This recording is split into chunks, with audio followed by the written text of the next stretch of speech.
தென்காசி மாவட்டம் சுரண்டையில் கிரிண்டர் செயலி மூலம் தன்பாலின ஈர்ப்பாளர்களை தனியே வரவழைத்து மிரட்டி பணம் பறித்த 9 பேர் கைது செய்யப்பட்டிருக்கின்றனர்.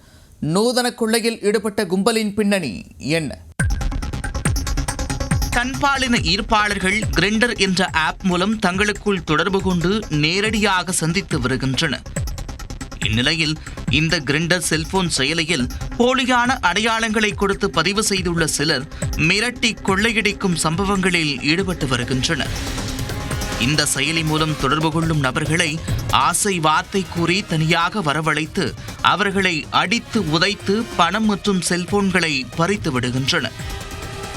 மேலும் அந்த நபர்களை ஆபாசமாக வீடியோ எடுத்து வைத்துக் கொண்டு பணம் பறிப்பதை வெளியில் சொன்னால் வீடியோவை சமூக வலைத்தளங்களில் பரப்பி விடுவோம் என்றும் மிரட்டி வந்துள்ளனர். தென்காசி மாவட்டத்தில் இதுபோல் நிறைய சம்பவங்கள் நடப்பதாக மாவட்ட காவல் கண்காணிப்பாளர் ஸ்ரீனிவாசனுக்கு தகவல் கிடைத்துள்ளது. அதன் பேரில் குற்றவாளிகளை கண்டுபிடித்து நடவடிக்கை எடுக்க சுரண்டை காவல் ஆய்வாளர் செந்தில் தலைமையில் தனிப்படை அமைக்கப்பட்டு விசாரணை நடத்தப்பட்டது. செல்போன் மற்றும் கேமரா பதிவுகளை கொண்டு விசாரிக்க தென்காசியில் 10 பேர் கொண்ட கும்பல் இந்த சம்பவத்தில் ஈடுபடுவது தெரிய வந்தது. தொடர் விசாரணையில் வீரகேரளம்புதூரைச் சேர்ந்த கருப்பசாமி, மேலகரத்தைச் சேர்ந்த சுடலை மகாராஜா, சுரண்டையைச் சேர்ந்த அரவிந்த், ராமர், மணிகண்டன், மதியழகன், மலரவன், அழகுசுந்தரம், முத்துக்குமார் மற்றும் லக்ஷ்மணன் ஆகிய 10 பேர் சேர்ந்து இந்த நூதன கொள்ளையில் ஈடுபட்டது தெரிய வந்தது.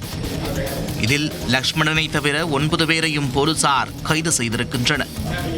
அவர்களிடமிருந்து 2 அரிவாள், 20,000 ரூபாய் பணம், 8 செல்போன்கள் பறிமுதல் செய்யப்பட்டது.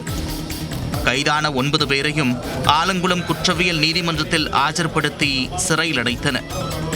கிரிண்டர் ஆப் மற்றும் இதுபோன்ற வேறு செயலிகளை பயன்படுத்தி பொதுமக்களை மிரட்டி வழிபறி செய்யும் நபர்கள் மீது குண்டர் சட்டத்தின் கீழ் கடுமையான நடவடிக்கை எடுக்கப்படும் என்று தென்காசி மாவட்ட காவல் கண்காணிப்பாளர் ஸ்ரீனிவாசன் எச்சரிக்கை விடுத்துள்ளார்.